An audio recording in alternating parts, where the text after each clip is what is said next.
Hello à tous et bienvenue sur ce nouvel épisode de MVP. On se retrouve à deux avec Antoine. Antoine, ça va bien? Salut Paul, salut tout le monde, ça va et toi? Bah écoute, ouais, nickel, hein. On va parler d'outils SEO aujourd'hui. En fait, dans cet épisode, on s'est dit qu'on allait vous faire la liste complète, bon, sauf si on en a oublié, mais il y en a déjà vraiment pas mal, des outils SEO qu'on préfère. Alors, ils vont être segmentés en quatre rubriques. Tout d'abord, les trois piliers du SEO, donc les outils pour le SEO technique, les outils pour le SEO plutôt contenu et les outils pour le SEO plutôt netlinking autorité. Et la dernière partie, ça va être pour les performances, donc tout ce qui est analyser, bah, du coup, les performances de sa campagne SEO, ses résultats et ajuster sa campagne en conséquence. Donc voilà pour les 4 catégories. Sans plus tarder, je vais, faire évidemment l'intro habituelle. On va rappeler les performances du podcast. Du coup, on arrive aux 1 400 abonnés sur, YouTube. On a pris un gros boost là d'abonnés. Je pense notamment grâce à l'épisode, avec Amandine Barthes, qui a bien marché, hein, pour un lancement d'épisode. On est à 1 300 vues là, à l'heure où on record. Il y a toujours des personnes qui mettent des commentaires et d'ailleurs, on a eu beaucoup de commentaires, bienveillants sous l'épisode, d'Amandine, donc on vous remercie pour ça. A priori, vous avez vraiment bien kiffé. Nous, on a vraiment adoré aussi l'épisode avec Amandine, honnêtement. Moi, je trouve que c'était un des épisodes les plus humains au final, notamment avec la partie sur les haters que j'ai vraiment beaucoup aimé. Ça nous a permis de voir comment elle s'organisait et cetera, quels étaient ses objectifs. Enfin bref, si vous l'avez pas écouté, je vous invite, à le faire. Et sur Spotify, du coup, on est à 77 notes 5 étoiles. Donc là, par contre, je commence à désespérer, hein. On n'a pas ça fait longtemps qu'on n'a pas augmenté là, on stagne un peu, je sens qu'il y a une baisse de rythme. Alors, il y a 2 options. Soit toutes les personnes qui étaient, enclines à liker l'ont déjà fait et donc il y en a plus du tout. Ou soit il en reste quand même quelques-unes surtout qu'on sait que le podcast marche de mieux en mieux, qu'il y a de plus en plus de personnes qui l'écoutent. Et moi, je penche pour l'option 2. Donc, si vous faites partie des personnes qui, voilà, faire deux trois clics pour nous aider, ça vous dérangerait pas, n'hésitez pas à noter l'épisode sur Spotify. Et spécial dédicace aussi à ceux qui mettent des notes sur Apple Podcast, parce qu'on n'en parle pas souvent, c'est vrai qu'on ne focus pas forcément cette métrique, mais j'ai vu qu'il y en avait quelques-unes, et pareil, des très bonnes notes, même avec des commentaires sympas et tout. Donc sachez que bah, moi je les ai toutes lues, toutes vues, et je vous remercie aussi pour ça. Et encore une fois, merci à ceux qui laissent des commentaires sur Spotify. On en a quelques-uns de temps en temps et on y répond à chaque fois. Donc si vous avez une question pour le SEO, commentez sur Spotify, commentez sur YouTube, on y répond. Je vais rappeler les sponsors du podcast. Donc évidemment, le podcast est sponsorisé par Linkuma. Si vous voulez des backlinks à partir de 7 euros, vous avez notre lien d'affiliation qui se trouve en description. Ils ont aussi pas mal de fonctionnalités 100% gratuites qui sont très cool, notamment un pré-audit de netlinking qu'ils vous offrent, notamment le fait de déléguer totalement sa campagne pour 0 euros supplémentaires, donc très cool. Et Tot SEO, pareil, si vous êtes à la recherche d'un assistant pour gagner du temps, optimiser la sémantique de vos pages et gagner du temps sur tout ce qui est travail des intentions de recherche, bah, je pense que ça peut honnêtement être très utile pour vous. Vous avez aussi un lien qui se trouve en description. Ah, Antoine, je vois qu'on qu'est-ce que je vois sur le Google Doc à ton avis là? Le fameux retour semaine? Oui. Oula, oula, oula, oula, oula. Non, en vrai, j'ai un truc à raconter, moi, je sais pas si tu as un, mais là, j'ai fait un truc de fou le week-end dernier. Vas-y, écoute, je te laisse raconter, peut-être que je vais en trouver un moi de mon côté. Je sais même pas si je t'en ai parlé, mais j'ai fait Paris-Deauville en vélo. Je crois que tu me l'avais dit, il me semble. Tu me l'avais Ouais, je peut-être te l'avais annoncé, ouais. dit. Du coup, dimanche, je suis parti assez tôt avec mon cousin de Colombes, pour ceux qui connaissent, dans le 92, si je dis pas de bêtises, à côté de La Défense. Et on est Incroyable. allé jusqu'à Deauville en vélo. Sur un coup de tête, on a fait ça, enfin on s'est vu, on a fait un dîner ensemble et il m'a dit: «Ouais, en ce moment, je fais des tours en vélo, je fais des 80 kilomètres, c'est trop bien» et cetera. Moi, j'avais jamais fait des longues distances et on s'est chauffé, on a acheté, quasiment, tu vois, il y avait besoin de rien. À un moment, on se posait la question: «Est-ce qu'on achète, des trucs pour faire du camping, tu sais, pour se faire à manger?» Au final, c'est complètement débile. Faut pas se charger et prendre une petite nuit à l'hôtel plutôt qu'une tente Ouais. et se prendre, tu vois, en plus, on l'a fait une journée finalement et se prendre, comment dire? Un resto plutôt que de la bouffe et donc en fait, il y a rien à préparer et franchement, c'est trop cool, moi, je vais m'y mettre là. J'ai acheté un vélo en mode course, tu vois? Pas les Ouais, vélos, ouais. tu sais, genre, tu es en avant et tout Ouais, D'ailleurs, ouais, je ça vois bien. coûte très, très cher.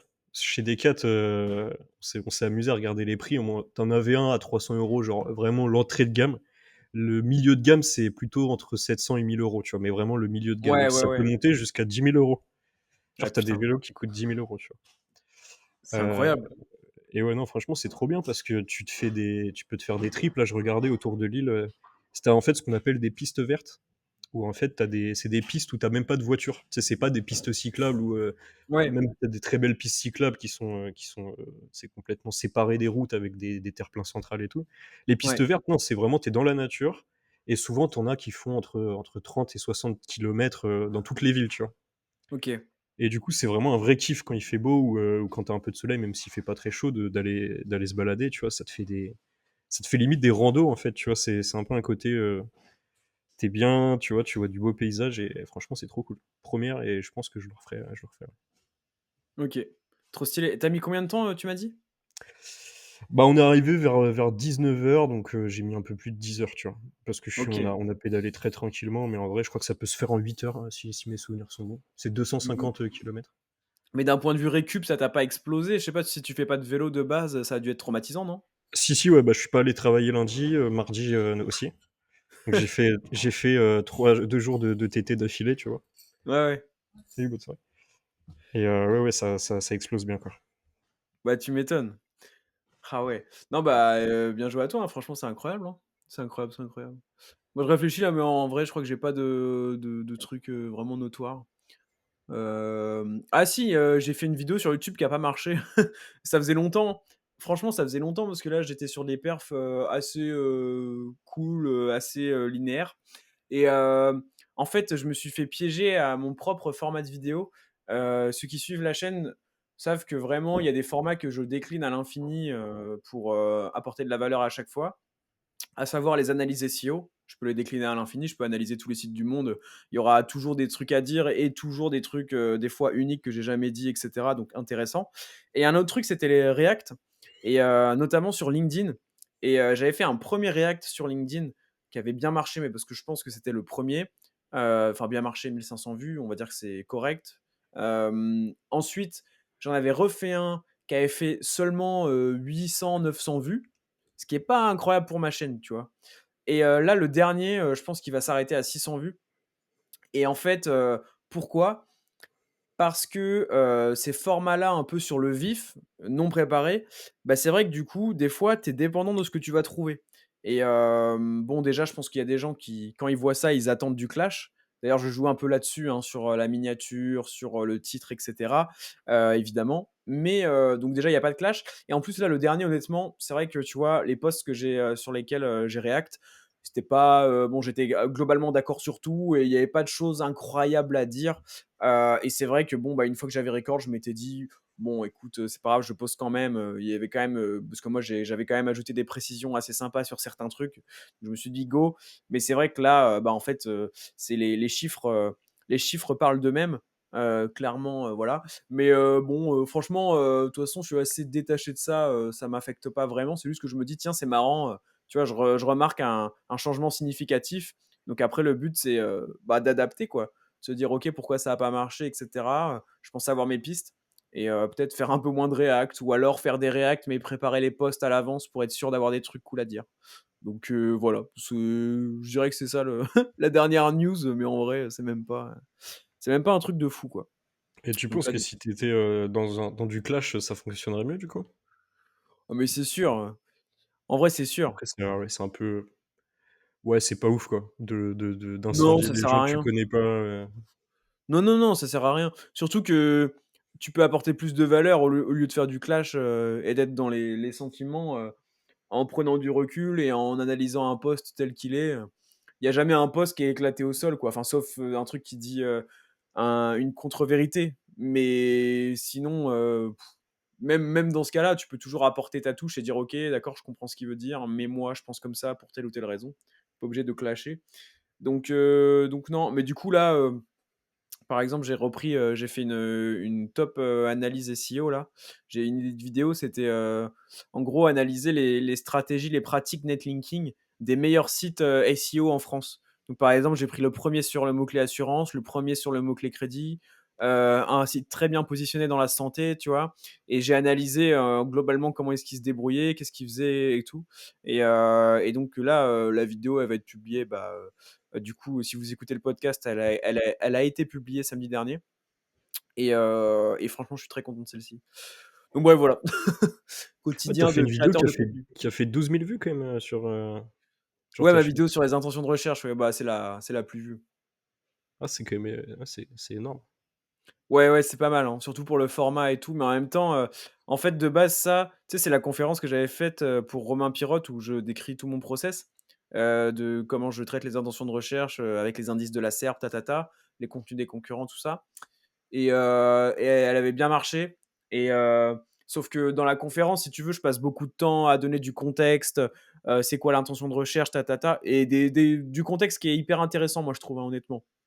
Mais je me suis dit: «Vas-y, j'en fais une version vraiment condensée, juste sur le process, en partage d'écran, sur ma chaîne» et du coup, ça a très bien pris aussi, quoi, donc c'est un peu une sorte de recyclage de contenu au final. Stylé. Tu t'attendais Mais à ouais. faire autant de vues sur celle-là ou pas?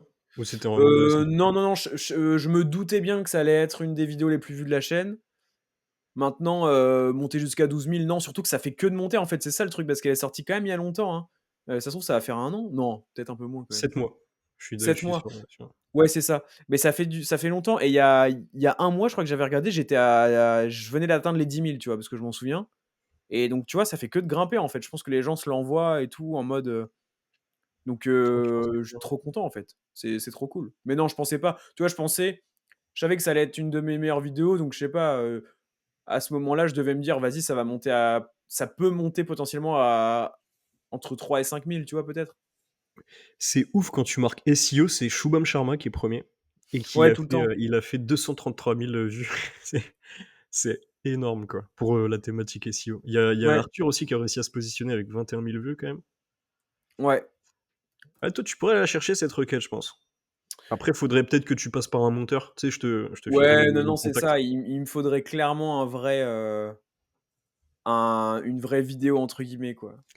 Je sais pas Avec si on a des le temps de parler, de mes vidéos YouTube ou on passe direct aux outils, peut-être non? non, si, si, vas-y, vas-y. Parce que Par pour contre, les là, quand je tape SEO, mais après, c'est parce que ma vidéo, elle est un peu récente, mais je me suis mis en navigation privée. Je tapais SEO dans YouTube, donc je suis pas connecté à mon compte. J'ai, Shubham Sharma, Jordan Bracco, ouais, moi Arthur aussi. et après moi. Ouais, ouais, tu es 4e, ouais. Tu es 4e, mais bizarrement, tu fais que 2 000 vues. Tu vois, le top 3 sur YouTube, c'est comme sur Google, tu vois?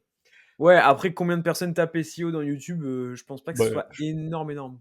je sais pas d'où il a fait ses 233 000 vues, mais à mon avis, il y en a quand même pas mal qui viennent du requête SEO, quoi. Ouais, ou alors c'est dans les recommandations, parce Ouais, que pas YouTube, mal, c'est ouais. pas mal ça aussi, hein. Je Ouais, dirais ouais. un peu des 2. De toute façon, bon, tu sais quoi? Vas-y, de toute façon, on est en train de faire un aparté de fou furieux, donc autant aller jusqu'au bout. En vrai, Je c'est vais taper, intéressant. Href, YouTube, Tool, qui est un outil gratuit pour avoir les volumes de recherche sur YouTube. Alors je sais pas mince, le tool est en maintenance. C'est 1re fois que ça m'arrive. Bon, bah, on n'aura pas. Ouais, On n'aura pas. Mais on on le aurait pu mettra en avoir la data commentaire si on y facilement. pense. Ouais, ouais, ouais. Bon, on peut passer, ou tu voulais faire un aparté sur tes vidéos toi aussi? Ouais, en rapide, en vrai, limite, on fera un peu un podcast sur YouTube parce qu'en vrai, c'est intéressant. Mais en rapide, je me suis lancé aussi sur YouTube et j'ai pris un process de contenu qui est totalement différent de ce qui fonctionne normalement dans le SEO parce qu'en fait, dans le SEO, ce qui marche bien, il y a sûrement plein de trucs, comme Shubham qui a fait quelque chose de facecam, mais c'est vraiment, en gros, partage d'écran, max de valeur, tu vois?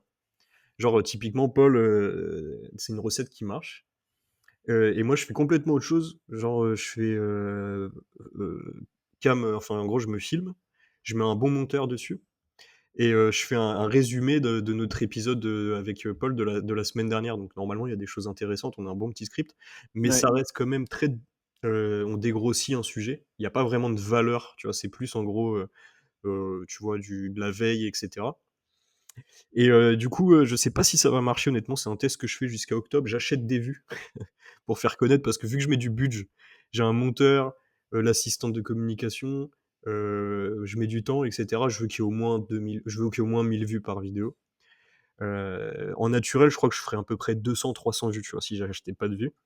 Donc ouais, c'est vraiment pas énorme et du coup, vu que j'achète des vues, ça aussi c'est intéressant parce qu'en fait, j'achète des vues super chères, je mets 50 € par mois et je fais à peine 1 000 vues et je mets OK, un filtre sur l'objectif, en gros des gens qui te suivent à long terme, tu vois? Donc, tu as pas objectif, nombre de likes, nombre de vues, tu vois? Sinon tu en fais beaucoup pour pas grand chose et je filtre juste France, Suisse, Belgique et du coup OK. j'essaye, tu vois, j'essaye, on verra, de faire un petit peu décoller la notoriété du podcast avec ça, mais j'ai un doute. Je vais pas te mentir, j'ai un doute. Je pense qu'on va faire ça pendant jusqu'à fin octobre et on va peut-être changer le concept parce que je sens que c'est pas non plus ce que veulent, l'audience, tu vois? Genre un truc, vraiment très théorique, donc on Mmh. continue et par contre c'est kiffant à faire pour le coup. Tu t'assois, tu parles à une caméra, tu Non, mais t'as raison, de toute façon, faut ouais, je pense que t'as raison de partir de déjà ton propre kiff et diminuer les frictions et après, améliorer au fur et à mesure, peut-être ajouter des trucs, des sections, des machins qui font que ta vidéo a plus de potentiel, naturellement. Plutôt que de faire l'inverse et de se dire, «OK, je prends le top format, qui marche le plus, j'en sais rien, tout ça, mais par contre, je suis pas sûr de kiffer dès le début», tu vois? Je pense que ta démarche est plus saine et mais je pense que tu as des de toute façon, on en avait parlé en off, mais à mon avis, tu vois, tu prends ton format, mais tu ajoutes juste un moment où toi, après le recording, tu te dis: «OK, qu'est-ce que je peux montrer en partage d'écran?» Tu fais un loom et tu fais le truc avec ta souris, ton clavier et tout et après tu le rajoutes au montage pendant que tu parles, tu vois? ça Bah, rajoute quand même peut-être beaucoup de que friction, hein. de quoi? Ça rajoute beaucoup de friction pour le coup, tu vois? Ça Ouais, beaucoup de ça me temps en rajoute, plus? ouais, beaucoup de temps, ouais. Ouais, ouais, je comprends. Bah, après à Mais le voir. monteur le monteur le fait. Le monteur, le fait naturellement. On lui demande ici et cetera, il le fait quand même. Donc en vrai, on va continuer. Après là, tu vois, typiquement, j'ai fait un épisode sur le personal branding, qui est censé sortir demain soir, donc pour vous, ceux qui écoutent, il est sorti la semaine dernière, où là, j'ai trouvé que c'était intéressant aussi. Donc je suis pas du tout un youtubeur et je tu vois, je j'ai mais tu sais, quand ce que je consomme sur YouTube, ça m'arrive de consommer des contenus en mode quelqu'un qui présente, par exemple, tu vois, Seb Lafrite. Tu vois, il Ouais, fait des contenus en mode, il va raconter une histoire. En gros, il mmh, raconte une histoire et là, du coup, c'est un peu ce que j'ai fait, tu vois, sans faire exprès parce que vu que, du coup, j'ai refait comme d'hab le même process, en gros, j'écoute le podcast et je prends des notes. Bah, finalement, du coup, j'ai un peu raconté l'histoire, d'Amandine et la tienne, tu vois? Et en vrai, c'était peut-être un peu plus intéressant qu'un truc en mode conf où tu racontes, étape par étape comment faire un truc, tu vois? ouais, Et j'aime bien ce côté-là aussi. Je pense qu'il y a un côté, en fait, faut essayer d'avoir une petite narration et aussi un côté apprentissage, mais avoir un petit bah, côté, par exemple, ouais, non, raconter, mais ouais, excuse-moi. clairement clairement, je pense qu'en fait, ton format de vidéo, il est top, mais il y a des sujets qui vont s'y prêter plus que d'autres. Hem, Typiquement, bah, ouais, là, tu as fait un truc sur le personal branding. Moi, imagine, j'appelle une vidéo «Le guide du personal branding pour 2025» et je commence à faire des trucs en partage d'écran, genre, je sais pas, créer un compte LinkedIn ou machin. Bon, non, tu vois, là, c'est l'intention de recherche. Je pense que la personne qui clique là-dessus, sur ce genre de vidéo, c'est plutôt de dire: «OK, comment je fais mon personal branding? Comment je choisis mes réseaux sociaux?» et cetera et ça, tu as pas besoin de partager, ton écran ou quoi pour en parler. Donc je pense que tu as des contenus, peut-être ceux qui sont les moins hard skills, tu vois? Qui sont plus propices.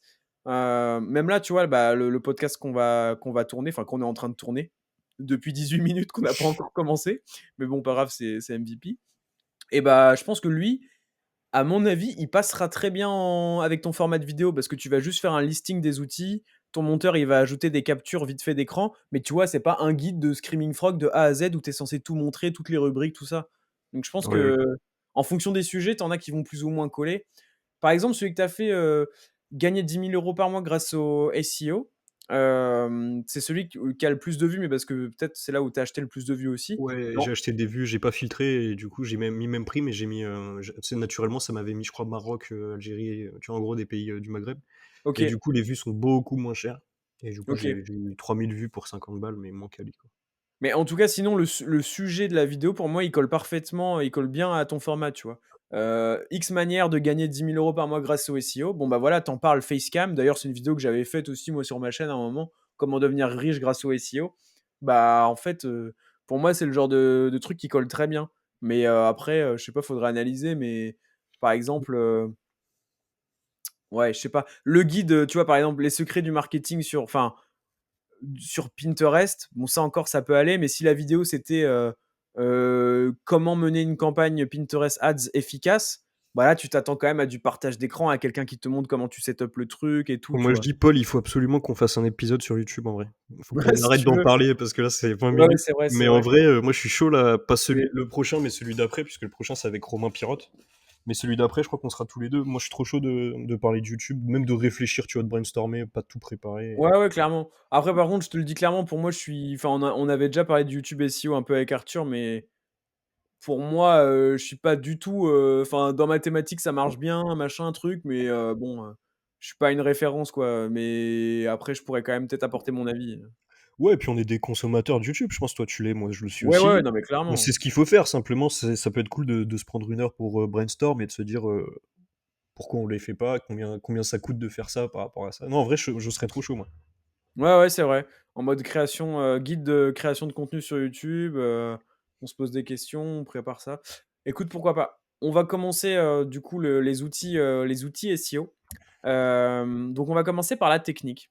Donc l'objectif, on va peut-être rappeler, l'objectif de la technique en SEO, c'est quoi? C'est souvent en début de prestation, hein, la plupart du temps, s'assurer que le site, en fait, est OK d'un point de vue technique, à savoir que Google, arrive bien à visiter le site grossièrement, à, tomber sur les bonnes URL, à indexer, les URL que vous souhaitez apparaître, bah, dans son index, dans ses pages de résultats de recherche, ainsi qu'un focus, on va dire, sur tout ce qui est, un petit peu web performance, s'assurer que le site va assez vite, que, du coup, les internautes kiffent bien leur expérience sur le site. Qu'est-ce qu'on a d'autre? On a tout ce qui est données structurées aussi un petit peu. Bon, c'est envoyer les bonnes infos à Google, hein, globalement, être le plus clair possible. Et voilà, globalement, c'est un peu ça, UX, mobile et cetera. Donc on a plusieurs outils. Le premier et le plus connu, c'est vraiment Screaming Frog. Donc Screaming Frog, pour faire rapide, c'est un crawler, c'est-à-dire qu'il va imiter le comportement de Google, des robots de Google, à savoir, par exemple, arriver sur votre page d'accueil, analyser votre page et puis cliquer sur les liens internes qui sont présents sur votre page d'accueil pour ensuite accéder aux autres URL et cetera. L'objectif, c'est, comme ça de naviguer très rapidement, l'entièreté du site et d'en tirer des insights. Typiquement, un exemple et puis après on passera à l'autre outil parce qu'il faut pas qu'on prenne 1000 ans. Mais un exemple, ce serait, bah, du coup, vous faites un crawl d'un site et vous vous rendez compte que sur les 1000 URL qui ont été visités par Screaming Frog, il y en a, 55 qui sont en erreur 404 et donc ça, Screaming Frog vous le ressort et votre job après, c'est peut-être de supprimer les liens internes, qui pointent par exemple vers ces pages 404 là, ou alors de les rediriger, ou alors de les remettre, en code 200, en live. Bref, voilà pour ça. Ensuite, Antoine, est-ce que tu veux faire le deuxième? On peut faire un sur 2 si tu veux, hein. Ouais, ensuite, on a l'inspecteur Chrome, donc j'ai l'impression de parler d'inspecteur gadget quand je dis ça. Vraiment. L'inspecteur l'inspecteur Chrome. Moi, je l'ai utilisé, mais je l'utilise plus. Donc, c'est une extension Google Chrome qui permet d'avoir pas mal d'infos. En fait, c'est un gros tool. Je pense que tu vas rajouter des infos parce que ça fait genre 3 ans que je l'utilise plus. Avec Alors toi, plein tu confonds d'options. peut-être avec, Web Developer Extension, non? Ah oui, je confonds avec Web Developer Extension là. Ouais, c'est ça. Bon, en même temps, les noms sont similaires. L'inspecteur Chrome, du coup, c'est quand vous faites, par exemple, vous êtes sur une page, vous faites, clic droit et vous faites, Ah oui, inspecter l'élément, inspecter le code source. Mais oui, non, mais de toute façon, c'est des noms hyper similaires et donc en fait, l'objectif, c'est par exemple de vérifier, si vous avez un lien interne qui est présent sur une page ou quoi. En fait, ça peut enfin, on peut faire vraiment énormément de choses. Vous pouvez même faire des tests de web performance avec Lighthouse qui est compris dedans et cetera. Il y a vraiment plein de choses qu'on peut faire. Mais moi, on va dire au quotidien, ce que j'utilise le plus, c'est vraiment pour vérifier, par exemple, que, un lien interne est bien présent. Je sais pas, je veux vérifier que j'ai bien fait un lien interne depuis ma un petit page agence commande SEO F. Paris vers ma page agence SEO. Je vais sur agence SEO Paris, je fais inspecter l'élément, voilà. Et puis je fais un contrôle F et puis je fais une recherche de la page. Donc voilà pour ça. Bah, du coup, tu peux nous parler de Web Developer Extension parce que Bah, c'était ouais, ce je que me je retrouve disais dans la après. même situation. Donc, en gros, c'est un outil, une extension Chrome. Ouais. Vous avez énormément d'options dessus. En vrai, elle est intéressante, mais vu que moi, je gère une agence avec des consultants, j'essaie de prendre des outils un peu plus sexy parce que c'est vraiment pas sexy pour le coup, cette extension. Ouais, ouais, ouais, ouais. C'est un gros pavé avec énormément d'infos, mais tu as quasiment tout, hein, qui ressort, hein. Le fait que, je sais pas, toutes les balises, je crois, le statut d'indexation. Moi, j'aime Ouais. bien, je préfère utiliser d'ailleurs, je crois que tu l'as pas mis dans ta liste, mais Detailed pour, en gros, c'est Detail, moi, ça m'a un peu remplacé Web Developer Extension. Tu vois d'autres Ouais. choses toi sur Web Developer Extension? Je crois que tu peux filtrer le JavaScript aussi avec ça. Ouais, j'ajoute Detail parce qu'effectivement, faudrait qu'on en parle dans la partie contenu. En fait, moi, il y a quelques features que j'utilise le plus. Comme tu l'as dit, c'est vraiment, il y a énormément de choses à faire. D'ailleurs, à la base, c'est pas fait pour le SEO. Juste avant, Heu, Screaming Frog, on va parler de gratuité ou de payant. Screaming Frog, vous avez une version gratuite qui permet de crawler jusqu'à 500 URL avec des fonctionnalités limitées. Mais honnêtement, si vous analysez des petits sites, déjà avec la version gratuite, ça peut être très cool. Sinon, ça coûte globalement pas très cher, hein, je sais plus combien, mais peut-être 200 € par an, un truc Ouais, comme c'est ça. ça. C'est vraiment pas cher pour, l'apport. Ouais, c'est abusé, et il y a d'autres crawlers qui existent, hein, mais globalement, c'est le moins cher. L'inspecteur Chrome, bah, c'est totalement gratuit, et Web Developer Extension, c'est totalement gratuit. Et du coup, ouais, Web Developer Extension, j'utilise pas mal pour différents trucs. La fonctionnalité que j'aime bien, moi, c'est, Display Link Details, où en fait, quand tu l'utilises, tu vois, visuellement sur la page, sans aller dans l'inspecteur, les liens, en fait, qui sont déployés sur la page. Ça te met, en rouge, en fait, les liens, juste après l'encre de lien, et Ouais. ça te dit aussi si c'est en sponsor, de nofollow, UGC, tout ça. Donc, ça fait gagner du temps en fait. Si tu veux vérifier, par exemple, tu as commandé un backlink, tu vas sur la page référente qui te fait le backlink, tu actives ça, comme ça tu repères direct ton lien, et surtout tu vois s'il n'y a pas d'autres liens qui sont créés aussi, etc., vers d'autres sites potentiellement. Donc voilà, puis après ça permet aussi de scraper d'un coup tous les liens d'une page, interne, externe, etc., qui sont déployés. Ça permet de regarder les HN d'une page aussi, donc titre 1, titre 2. Bref, il y a plein de choses. Désactiver le JavaScript, le CSS. Pareil, pour un audit technique, ça peut être intéressant. Clairement, on Ensuite, va devoir Antoine, aller un peu plus vite, je pense, Paul, parce qu'on a plein d'outils. À mon avis, ouais, je te ouais, mais là, ça propose va, de ça faire un fait. petit Regarde, truc, en mode on ça dit fait. le truc et en rapide on Ça... fait l'extension, quoi. Ouais. Ouais, mais ça fait 8 minutes là, en vrai, ça va. Parce qu'on a, Ah on ouais, a ça va. longtemps, on a longtemps parlé OK, avant. ça roule. Alors après, du coup, on a Wapalizer. Moi, j'aime bien Wapalizer. En gros, c'est ce qui moi, j'aime bien utiliser Wapalizer pour déjà voir le CMS. Pour moi, c'est l'outil principal. Ouais, Donc tu de arrives ouf. sur un site, par exemple, généralement, c'est quand tu fais du consulting, donc tu veux voir un peu la techno qui est utilisée. Hop, Wapalizer, tu vois si c'est un WordPress, si c'est un Shopify, et cetera. Ça permet aussi d'avoir, un petit peu les d'extensions qui ressortent. Donc par exemple, tu vois un site qui est multilingue, tu vois si c'est du tu vois si c'est du, je sais pas, WPML, Ouais, Winglot, et cetera. Tu la librairie, donc ça, c'est plus pour les devs. Moi, perso, ça me parle un peu moins, mais tu vois, en gros, tu as le langage principal de programmation, les librairies, de programmation. Donc, je sais pas si toi, tu dev un peu, Paul, mais maintenant, je bosse avec un dev en ce moment et en fait, c'est vraiment un délire, hein. Moi, j'adore.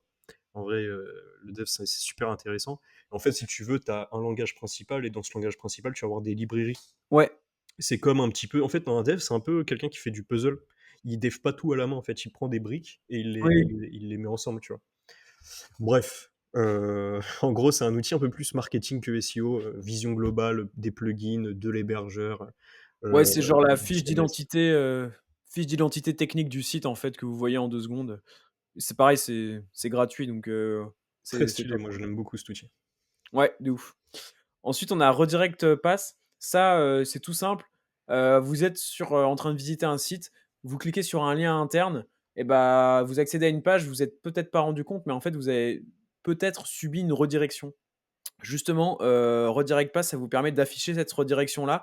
C'est-à-dire que si vous faites, même sur Amazon ou quoi, je sais pas, vous faites vos achats, à un moment, hop, sur l'extension, il va y avoir un petit 301 par exemple qui va être marqué, et en fait, vous savez que vous avez subi une redirection. Et là où, par exemple, Screaming Frog peut spotter et vous lister toutes les pages redirigées sur un site, là, ça vous permet de vous en rendre compte en live, sans faire exprès, entre guillemets, pour la plupart du temps, et surtout sans avoir à crawler l'entièreté du site, quoi.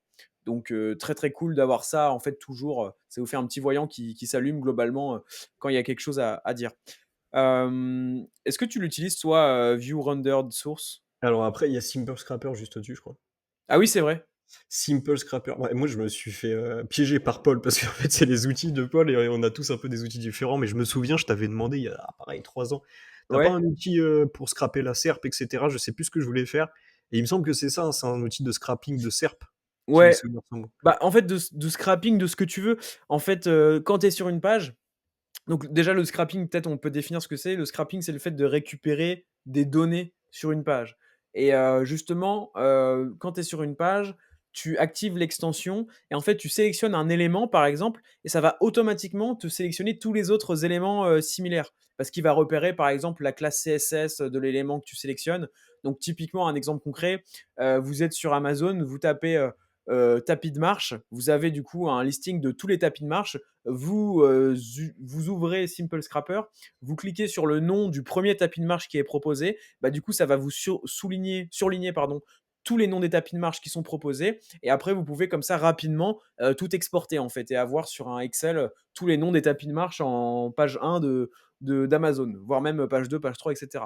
Donc, en gros, c'est le principe. Et du coup, notamment, effectivement, ça peut permettre d'obtenir comme ça toutes les pages qui rankent sur un mot-clé, donc taper agence SEO et se dire: «OK, je veux exporter moi toutes les URL des pages qui rankent sur agence SEO» et ça peut vous exporter tout d'un coup, quoi.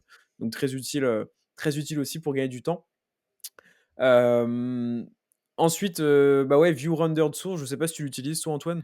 Moi, je crois que j'utilisais justement le pour, enlever le rendering, j'utilisais, le Web Developer Extension, je crois que ça le permet. Donc en gros, c'est un truc qui te permet d'enlever le JS, c'est ça? Enfin d'avoir une Ouais, vision en fait, oui, c'est à peu près la même fonctionnalité, à la différence que Web Developer Extension, tu enlèves le JS et du coup, tu vois visuellement la différence. Alors que là, c'est vraiment le code source que tu vois. Tu vois tout le code source brut, donc le raw, tout le code source interprété, donc le rendu, et tu vois la différence en fait. Donc comme OK. ça, tu peux voir littéralement quelles sont les lignes de code qui ont été ajoutées après interprétation du JavaScript Ah ouais, ou ça quoi. doit être imbuvable ça. Ça, à mon avis, c'est vraiment l'outil que tu utilises quand tu as des gros problèmes d'indexation parce que sinon, Bah, c'est ça, c'est par exemple, tu vois une page, bah, en fait, c'est un peu la conséquence de Web Developer Extension. Ça veut dire que, je sais pas, tu es sur un site où tu sais qu'il y a du JavaScript. Tu ouais. sais quoi? On fait le chemin complet. Tu es sur un site, tu actives Wapalizer, tu dis: «Ah ouais, ils utilisent du JavaScript, OK». Tu vas sur une page catégorie, avec Web, Developer Extension, tu désactives le JavaScript pour voir ce qui change et tu dis: «Ah ouais, attends, il y a quand même pas mal de choses qui changent là».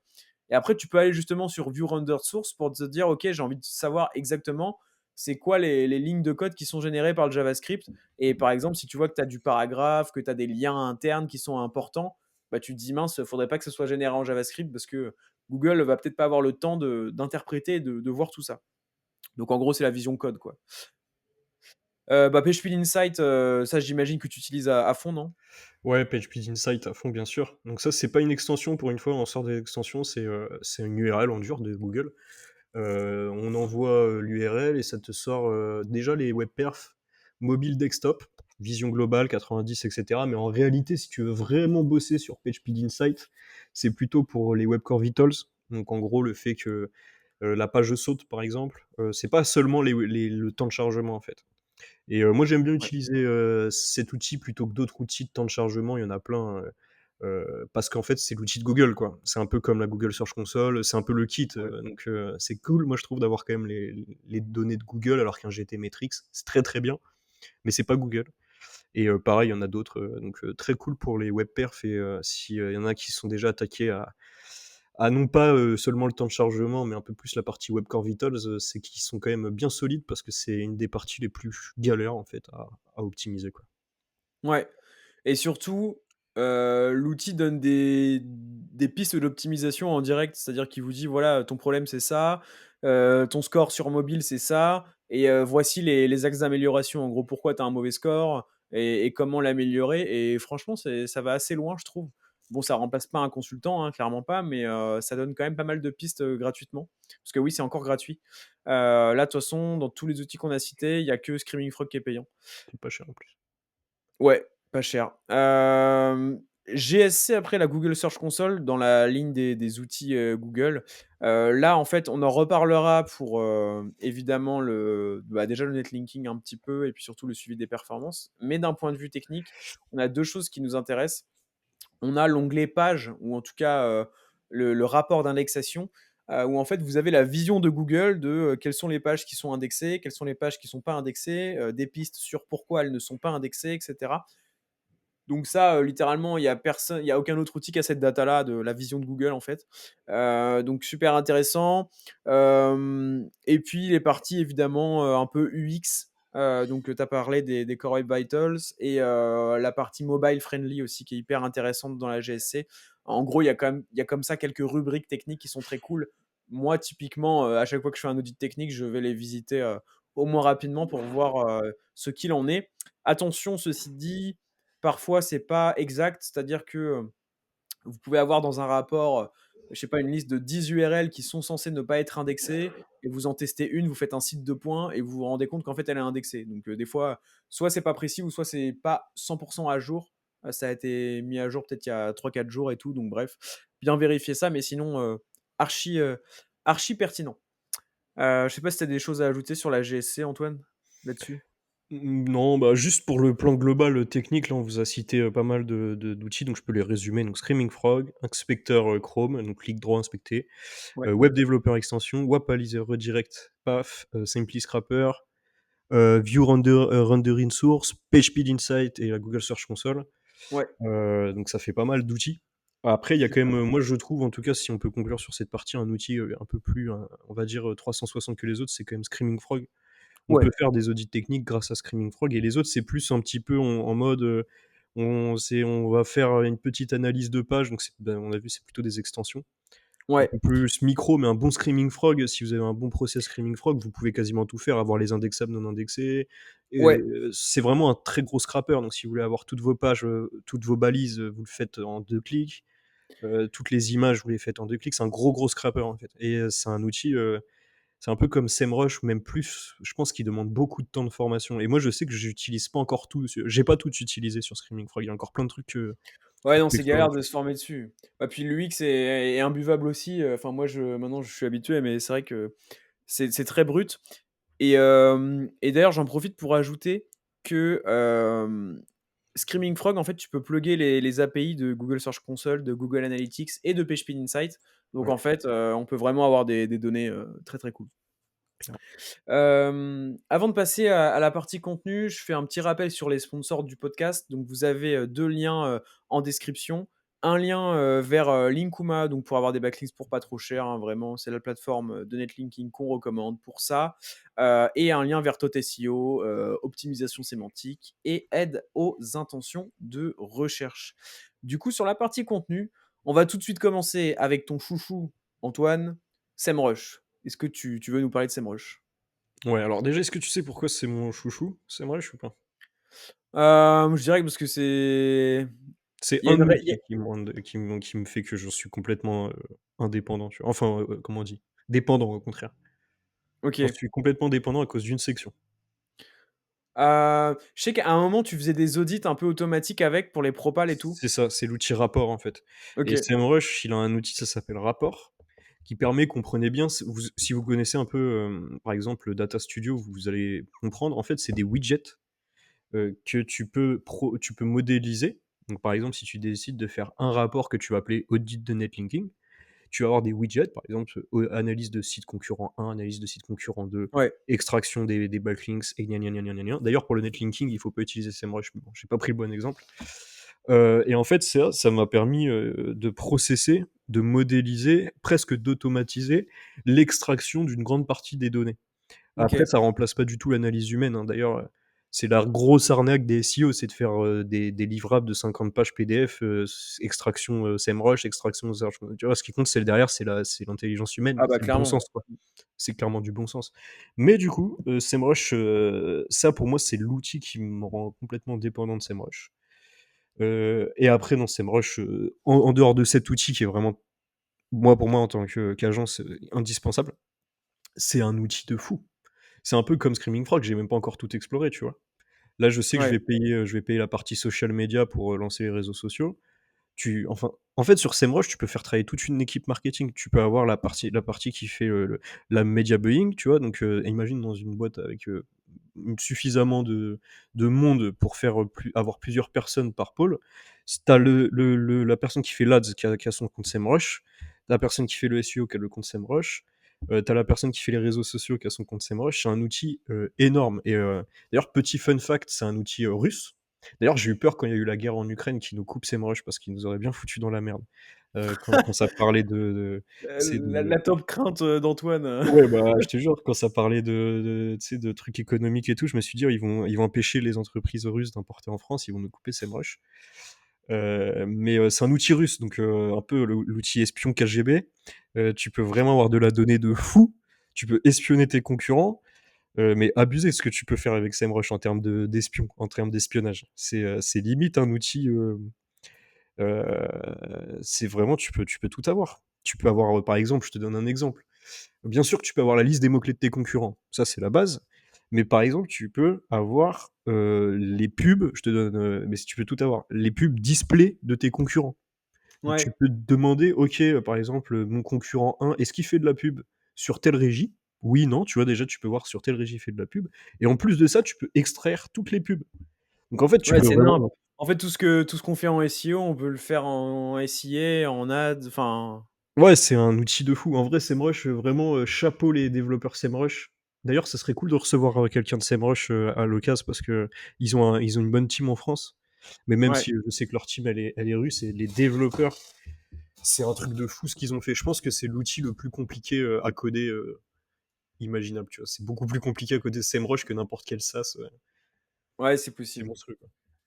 En tout cas, globalement, pour ceux qui n'ont pas encore utilisé SEMrush, il y a des fonctionnalités qui sont focus SEO que nous, on adore. Globalement, il y a le Keyword Magic Tool, l'outil de recherche de mots-clés. On vous parlera du Keyword Planner de Google Ads juste après, qui est une alternative gratuite. Mais c'est quand même très cool d'avoir ça, surtout que du coup, vous avez un score de difficulté SEO aussi qui est lié à vos mots-clés, etc.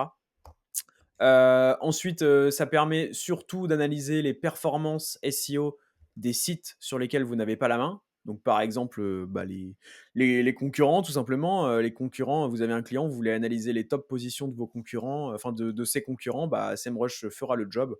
Et puis après, il y a d'autres fonctionnalités un peu plus poussées comme, bah, de rentrer par exemple, je sais pas, 3 sites de concurrents, le site de votre client et de trouver d'un coup tous les mots-clés que vous n'avez pas du tout ciblés, que eux ciblent, par exemple. Donc voilà, mais après, il y a plein d'autres fonctionnalités, mais globalement, ça va être ça, les top fonctionnalités. Après, je vois que du coup, tu as noté Href, donc tu veux peut-être nous en parler. Non, mais c'est juste que si on parle de SEMrush, pardon, faut parler d'Ahref. En gros, c'est les 2 concurrents, c'est vraiment le SEO 360. C'est par là que tu commences Ouais. normalement ton audit. Alors que Screaming Frog, c'est vraiment technique.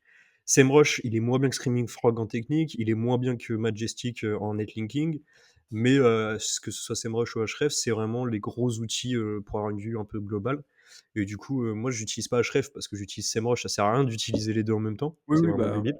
Enfin, quoique, ça se trouve, tu le fais, Paul. Il me semble que tu connais Ahref, donc à mon avis, tu les utilises un peu. non, je connais Href parce que j'utilisais un peu à l'agence, et cetera. C'est vrai qu'il y a quelques différences. Il y a une feature Href que j'aime bien qui y a pas sur SEMrush, mais sinon, globalement, oui, tu utilises soit l'un, soit l'autre, hein, il y a pas d'intérêt à utiliser les 2. Mais je crois Enfin, que t'as pas l'outil rapport sur Ahref. possible, ouais, ça fait longtemps que je l'ai pas utilisé honnêtement. Faudrait que j'aille voir, mais je sais que moi, c'est ce qui me ferait, s'il y a pas l'outil rapport, c'est ce qui me ferait rester chez SEMrush aussi. OK. Donc voilà, ouais, Href.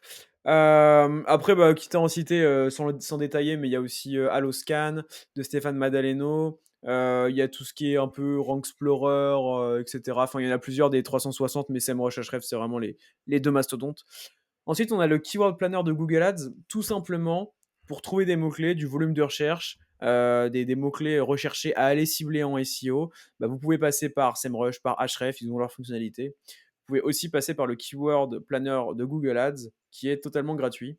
Le seul truc, c'est que si vous avez un compte qui paye des annonces à Google, vous allez avoir les volumes de recherche exacts, en tout cas un chiffre précis. Alors que si votre compte n'est pas actif, qui ne paye pas, vous ne payez pas d'annonces à Google, vous n'aurez que des estimations, des tranches pardon, de volume de recherche. Donc par exemple, ça vous dira que table basse est recherchée entre 1000 et 10 000 fois par mois, ce qui est déjà amplement suffisant. On s'en fiche du chiffre exact en fait, ça n'a pas d'importance en tant que tel. Et donc, voilà, tapez Keyword Planner dans Google et vous tomberez dessus. Ensuite, on a la SERP. Là, je me permets de traiter ce point, juste, ça va être très rapide en fait.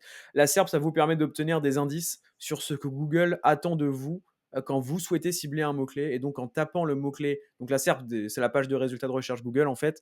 Donc en tapant un mot-clé dans Google, vous accédez à sa SERP, à sa page de résultats de recherche et vous pouvez vous inspirer de fonctionnalités de Google, notamment les suggestions, les Google Suggest. Donc quand vous tapez votre mot-clé dans la barre de recherche, Google vous suggère d'autres mots-clés, d'autres expressions qui sont recherchées en lien avec ce que vous avez rentré. Les questions fréquemment posées, donc People Also Ask, PAA en anglais, et pareil, les recherches associées en bas de page. Je vais très vite sur cette partie parce que c'est justement l'objet de ma vidéo qui a fait 12 000 vues là sur ma chaîne. Donc, littéralement, si ça vous intéresse, n'hésitez pas à la consulter, à la visionner, c'est 100% gratuit. Voilà, ensuite, Gemini, ça je sais pas, si, tu souhaites en parler Antoine, mais je l'avais mis parce que c'était en lien avec ce que j'en avais parlé dans un épisode précédent. Ouais, bah, après j'imagine que tu entends aussi ChatGPT, Gemini, en gros les IA? En fait, c'était, surtout parce que quand tu rentres un mot-clé, Gemini te sort une réponse un peu condensée, qui reflète ce que Google attend, tu sais? Et donc moi, Mmh. je m'aide, de Gemini maintenant, pour construire mes briefs de contenu, par exemple, où je vais taper dans Gemini, ashwagandha et puis, si, je vois qu'il commence direct par me répondre par les bienfaits ou je sais pas quoi, bah, je vais m'en inspirer, tu vois? Je vais structurer mon article en fonction de ça parce que c'est la vision de Google. Donc, globalement, c'est pour ça, mais après oui, on peut aussi s'en servir pour tout ce qui est production de contenu, tout comme, ChatGPT. Ouais, D'ailleurs, bon, bah, là, je dis: «C'est trop large, on peut pas creuser, il y a tellement de choses à dire». Bon, voilà, c'est l'intelligence artificielle, donc on peut pas on peut pas passer trop de ouais, temps non, non, dessus, c'est si ce n'est ça. que oui, ça peut être des C'est ça, c'est ça. Mais j'en avais fait une édition de ma newsletter, dédiée à Gemini et comment je l'utilise pour, justement, capter les intentions de recherche et m'aider dans mes briefs. Wayback Machine, est-ce que tu utilises toi? ouais, mais ça ressort très mal, en fait, généralement quand tu fais un Wayback Machine d'un site, le site, il va ça va mal ressortir en termes de CSS et tout, mais c'est toujours cool. Ça te permet en gros, Wayback Machine, d'avoir, une vision du site il y a X temps et en fait, tu as plusieurs bulles, en gros, c'est comme un calendrier et tu peux regarder à quoi ressemblait le site il y a 2 ans, il y a 3 ans. Je crois que ça remonte jusqu'à plusieurs, dizaines 10 ans, je pense. Ouais. Mais pour certains sites, alors autant j'ai remarqué pour les très gros sites avec beaucoup de traf et tout, ça va, ça tient le coup. Mais pour les petits sites, en fait, ils sont en lambeaux, en fait. Ils sont pas vraiment comme quand ils étaient à l'époque, ou alors ils étaient vraiment très, très mal faits, mais j'ai remarqué que souvent ça sort en lambeaux, quoi. Donc ça a pas vraiment Ouais. la vision, exacte. Mais en gros, effectivement, plus un site est gros, plus un site est visité par, justement Wayback Machine, enfin je sais même pas c'est quoi le crawler à la base, plus vous allez avoir de créneaux disponibles pour analyser, ce site-là comme il était, dans une version antérieure. Et en fait, l'objectif, c'est, les SEO s'en servent pas mal et moi notamment pour voir les changements de contenu, qui ont été effectués, sur les pages des concurrents, par exemple.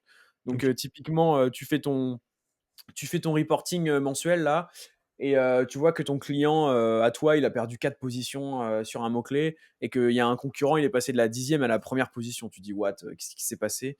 Alors du coup, tu peux analyser, par exemple, le netlinking, on en parlera juste après. Tu passes le site dans Majestic. OK, ils n'ont pas obtenu de backlinks, c'est bizarre, je comprends pas et justement, ça peut être une piste. Tu passes, la page dans Wayback Machine, tu regardes comment elle était, je sais pas, il y a 2 mois, par exemple. Tu compares avec la version actuelle et donc tu vois si par exemple, je sais pas, ils n'ont pas ajouté un encart de texte qui fait que maintenant ils répondent beaucoup mieux à l'intention de recherche, etc. Bon, c'est aller dans le détail, hein, mais franchement, ça peut être très cool. Et je sais que justement, c'est tout à l'heure, je disais que Href avait une fonctionnalité que SEMrush n'avait pas a priori. Il propose à peu près ça aussi. C'est dans inspecter l'URL, je crois. Tu rentres l'URL et pareil, ça te met directement les changements de contenu, mais ça te les sort carrément en fait. T'as même pas, je crois que tu as même pas à faire le travail de comparer les deux pages. Ça te dit carrément, ce texte a été ajouté entre le telle date et telle date, il me semble, hein. J'avais testé une fois, j'avais trouvé ça vraiment très très cool. Mais voilà, sinon ça sert à OK. ça globalement. Enfin, c'est pour ça qu'on s'en sert, ou pour garder des souvenirs de vieux sites pourris. Moi, par exemple, il y a un site, mon premier site là, je vais le supprimer. Et je me suis dit: ben je vais même pas le regretter parce qu'au pire, si je veux un un souvenir, j'irai sur Wayback Machine pour voir à quoi il ressemblait». Donc voilà. Ensuite, on a Tote SEO, donc sponsor du podcast. Antoine, est-ce que tu veux nous dire un peu comment tu t'en sers? Parce que c'est plutôt toi qui t'en sers pas mal à l'agence, hein. Ouais, bah, alors, du coup, c'est mes consultants parce que moi je fais pas de SEO Ouais. pour les clients et alors, en fait, Tot SEO, de Paul Grier, du coup, c'est un outil, on va dire, d'assistant rédactionnel plus, un peu de brief. Donc en Mmh. gros, c'est quoi le process de création de contenu? C'est un, j'identifie une requête cible. 2, je regarde ce qu'il faut faire sur cette requête cible pour ranker, ce qu'on appelle un brief. Ouais. 3, je rédige et 4, j'intègre. Et en gros, Tot SEO, il va t'accompagner jusqu'à l'intégration. Il va pas intégrer pour toi. Donc il va te permettre de faire ce fameux brief, ça va te faire gagner du temps, type, voilà, en moyenne, il y a combien de mots sur la page des concurrents? Quelle est l'intention de recherche? D'ailleurs, c'est cool, Paul Grier, que tu aies ajouté l'intention de recherche si tu passes par là. Je sais que c'est une nouvelle feature. Ouais, c'est trop bien. Ouais, c'est trop cool. Le l'aspect,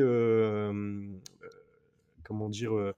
Ça peut te sourcer aussi, des sites, tout simplement, te donner des sources sur la requête, des propositions de balisage à chaîne, même s'il faut réfléchir humainement par-dessus, Ouais. et cetera, et cetera. Et ensuite, ça va même te donner des prompts ChatGPT. Donc c'est marrant, tu peux utiliser les prompts qui ont été faits par Paul, du coup, pour chaque type de paragraphe en fonction de la section. Donc c'est un outil super complet et moi je trouve très utile aussi pour, bah, des SEO qui sont pas forcément, encore à fond, enfin tu vois, un peu plus débutants, on va dire débutants juniors. Parce que Ouais. ça met des recos que, par exemple, toi Paul, tu as pas forcément besoin, mais mets-toi à la place de quelqu'un qui a jamais fait de SEO, ça lui fait pas de mal Non, de se non, dire: clairement. «OK, il me faut tout ça au vert pour que, avoir un article potable». C'est quand même bien plus poussé qu'un Yoast, ou alors que ce genre de choses, hein. C'est quand même bien plus poussé.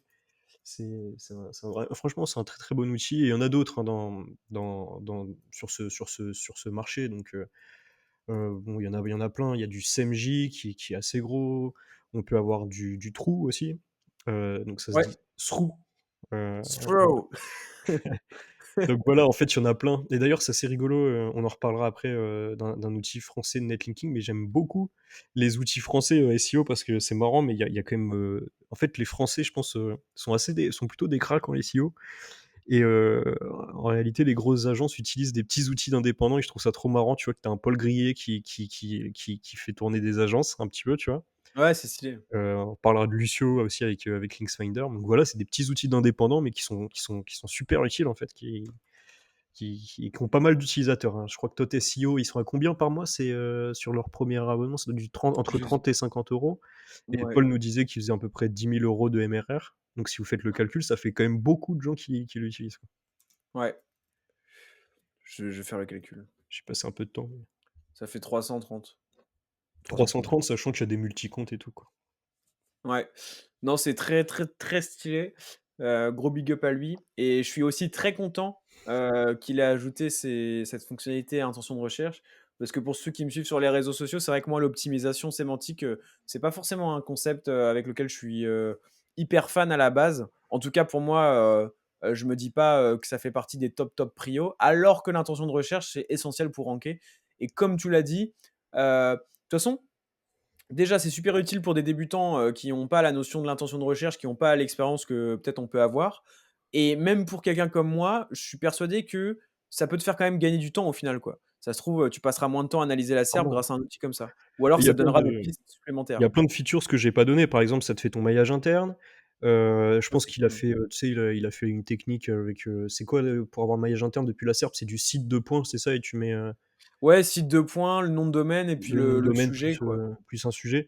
Donc tu vois, Ouais. il a un truc comme ça, un tool comme ça qui te propose des liens. Ça te fait ta cannibalisation parce que tu peux connecter, le site. Enfin, quand tu connectes le site, ça te montre: «Attention, non, il y a déjà une page qui en parle et tout, fais pas cette requête cible». OK, ouais. Donc c'est vraiment Non, c'est un bon stylé, petit hein. outil, de rédaction, ouais. Mais je pense que même Mmh. pour, toi, Paul, même si je pense pas que tu rédiges beaucoup, je pense pas que ça t'arrive souvent de rédiger pour des clients, c'est Non. c'est utile, quoi. Ouais, c'est clair. Bah, ça me ferait peut-être gagner du temps, effectivement. Après moi, j'aime bien vraiment tout regarder, tout faire artisanal et tout, parce que je sais que c'est comme ça que ça permet enfin, de cette manière, tu peux aussi aller, très loin, quoi. Ouais. Mais non, franchement, pour pas mal de gens, je pense que c'est vraiment, méga utile. Pour terminer sur la partie contenu, on a Detailed SEO dont tu m'as parlé, juste avant, donc globalement, vous êtes sur une page, vous ouvrez Detailed SEO, ça vous donne le title de la page, sa métadescription, toute sa structure à chaîne. En gros, ça vous chope des informations, bah, dans le code source que vous pourriez aller choper manuellement, en plusieurs clics avec l'inspecteur, Chrome, par exemple, sauf que ça vous les donne direct, quoi. Donc c'est un gain de temps, considérable. Ça doit être l'extension que j'ouvre le plus, hein, le nombre de fois dans la journée, avec l'extension de Majestic aussi que j'aime bien, on va en parler juste après. Magnifique transition vers la partie netlinking. Donc netlinking, je vais commencer, avec Majestic, SEO. Antoine, tu l'utilises, un peu moins, je pense que c'est plus moi qui l'utilise celle-ci? Non, ça y est, maintenant c'est dans nos process. On OK. l'utilise. Bah tiens, dis-nous, tu penses quoi? C'est quoi les fonctionnalités que tu utilises le plus, Bah, en rapide, moi j'aime bien Majestic pour avoir une alors en gros, SEMrush versus Majestic. SEMrush, ça veut rien dire, en vrai tu peux avoir un nombre de liens sur SEMrush, ça va être 50 000.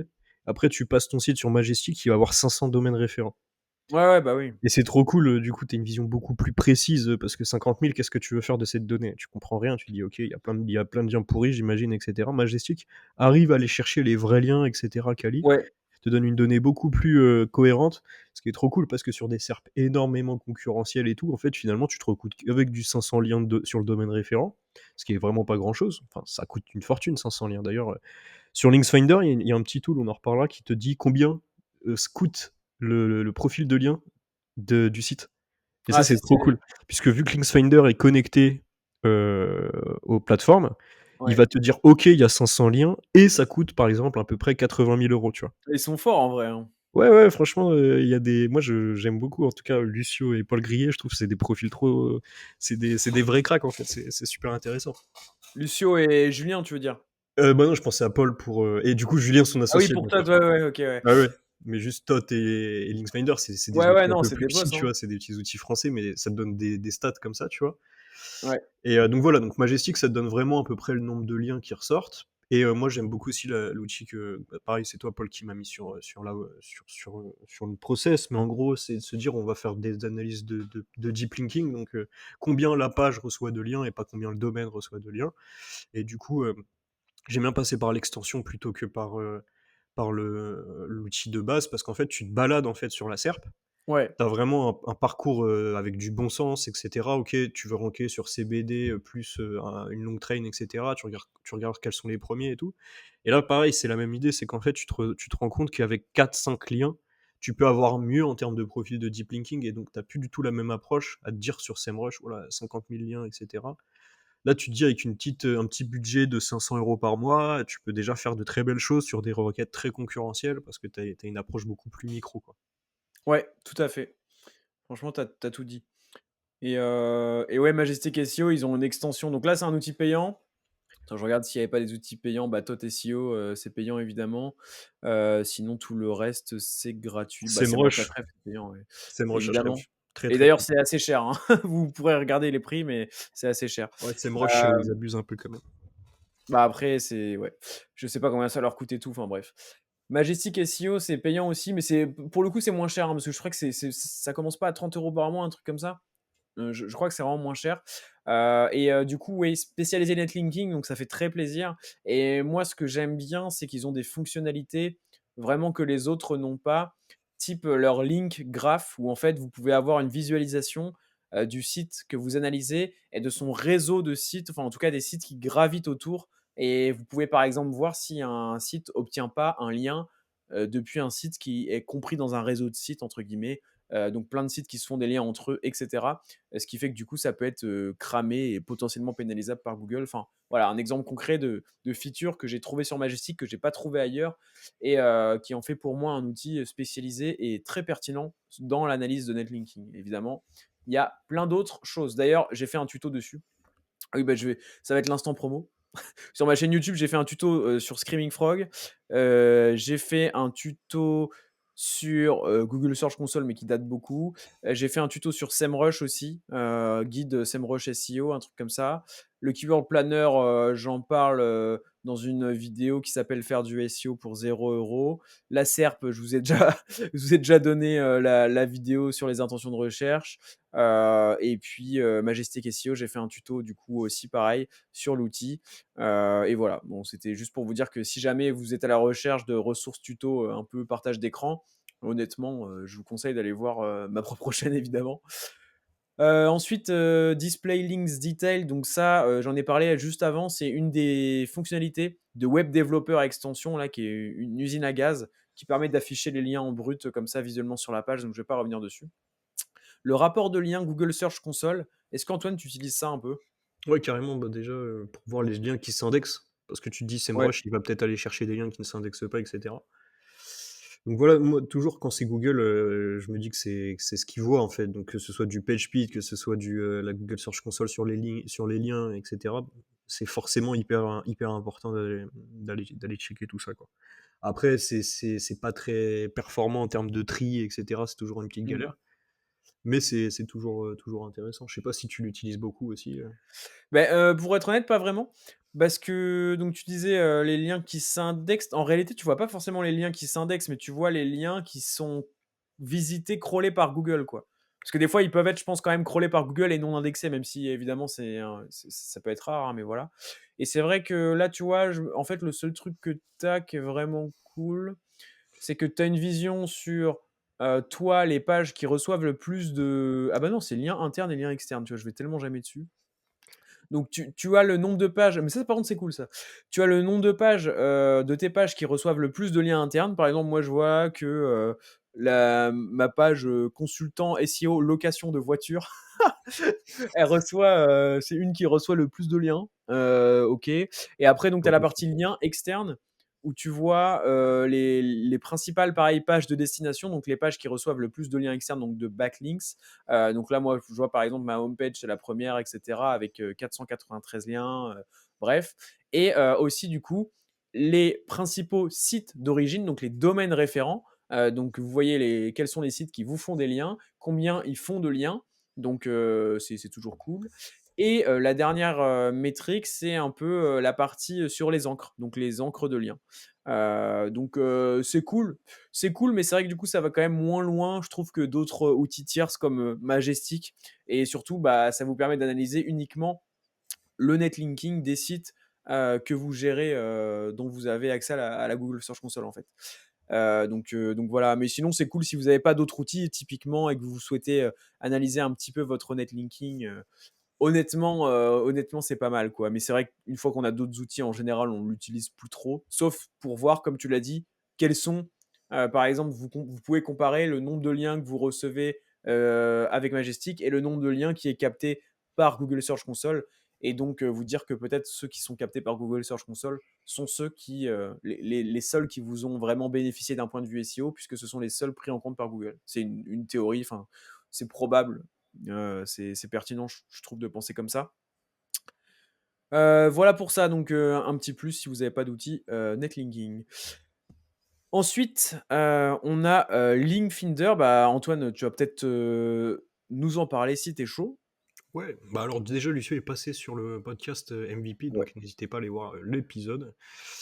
Lucio, pour, refaire un petit peu ce qu'il a fait, en fait, il vient d'Argentine. Quand il est arrivé en France, il a bossé dans une en fait non, il a bossé dans une agence de com en Argentine, qui était premier sur Google et du coup, il a vu que ça faisait pas mal de leads, il s'est intéressé au SEO. Ensuite, il est venu en France, il a travaillé à la Revanche des sites, Ouais. ex-Bespoke, maintenant, Camplify et cetera. En télétravail, puisqu'il était à Paris et que l'agence est à Lille. Et bref, il s'est mis à faire de l'édition de site et à créer un SaaS qui s'appelle Linksfinder, avec lequel il s'est associé avec Julien, c'est ça son nom de Ouais, famille? Je me Julien souviens. Gadano, ouais. Ouais, on pourrait l'inviter, Julien aussi, ça serait cool.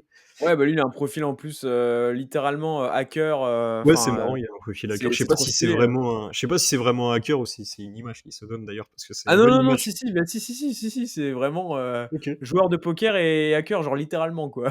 C'est OK, une ça roule. dinguerie. Et du coup, ça, ce qui permet de faire du netlinking. Et en gros, c'est quoi l'offre de base? C'est de comparer l'ensemble des plateformes de netlinking.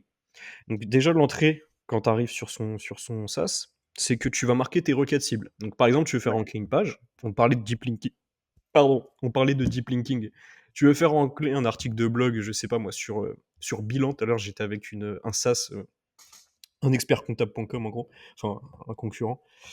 Et voilà, tu veux ranker sur une informationnelle hyper concurrentielle, genre Bilan. Donc là, tu vas mettre ton champ sémantique, bilan, compte de résultats, je sais pas quoi, TVA et cetera. Tu mets Ouais, OK et là, sur ces requêtes cibles, tu vas avoir une liste de sites qui ont la mot-clé qui se positionne et ça, c'est trop cool parce qu'en fait, on n'aime pas nous, en SEO juste le trafic parce que c'est super facilement manipulable. Les mots-clés, c'est ce qu'il y a de «moins manipulable» entre guillemets. La position mot-clé, c'est vraiment super pertinent.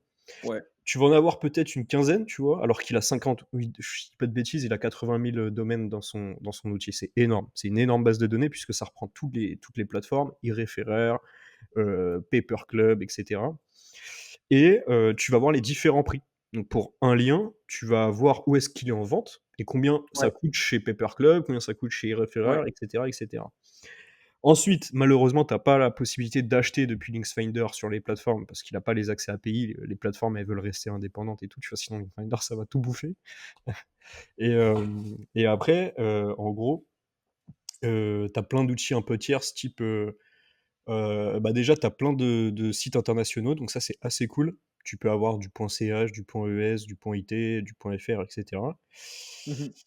Et tu as aussi un suivi de lien d'indexation, je crois. En gros, ça te dit: «Attention, ton lien est pété» ou alors ils t'ont unfollow, ton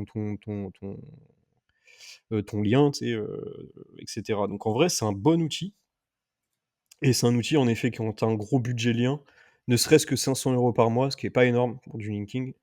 Ça commence à être très pertinent parce que tu peux, apparemment faire quand même des économies assez importantes, quoi.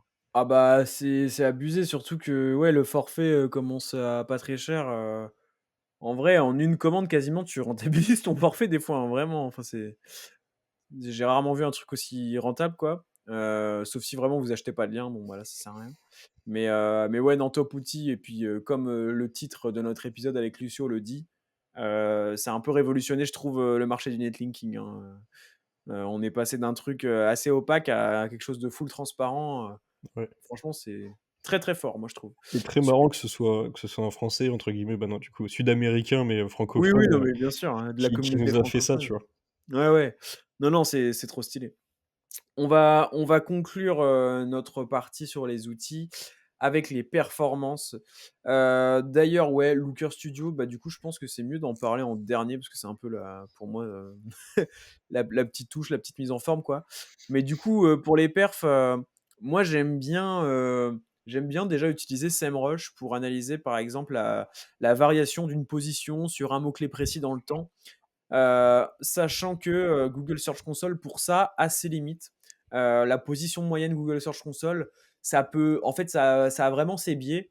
Je vous invite à vous renseigner, si ça vous intéresse, dites-moi en commentaire, mais je peux vous remettre, je retrouverai le lien de la documentation officielle qui explique comment la position moyenne Google Search Console, pardon, est calculée et il y a plusieurs biais qui font que c'est pas hyper pertinent, je trouve, de la prendre en compte, même pour une requête à une page précise des fois. Donc pour cette raison, SEMrush, j'aime bien. Heu et sinon, bah, pour analyser les performances évidemment des concurrents, hein, on n'a pas accès à leur, GSC, à leur Google Analytics ni rien, donc super pertinent. Aussi SEMrush, c'est cool je trouve, parce qu'on sait que le trafic estimé, il y a beaucoup de biais aussi, donc c'est pas très fiable. Par contre, l'évolution du nombre de mots-clés positionnés en top 100, en top 10, en top 3, ça je trouve ça cool et je trouve que ça reflète bien la tendance dans laquelle, est un site. Si on voit que vraiment, son nombre de mots-clés dans le top 3 ne fait qu'augmenter dans le temps, et que son nombre de mots-clés général positionné en top 100 ne fait qu'augmenter, on sait que le site, publie certainement régulièrement du contenu ou optimise ses contenus, et est sur une très bonne pente, quoi. Donc vraiment pour ça j'adore.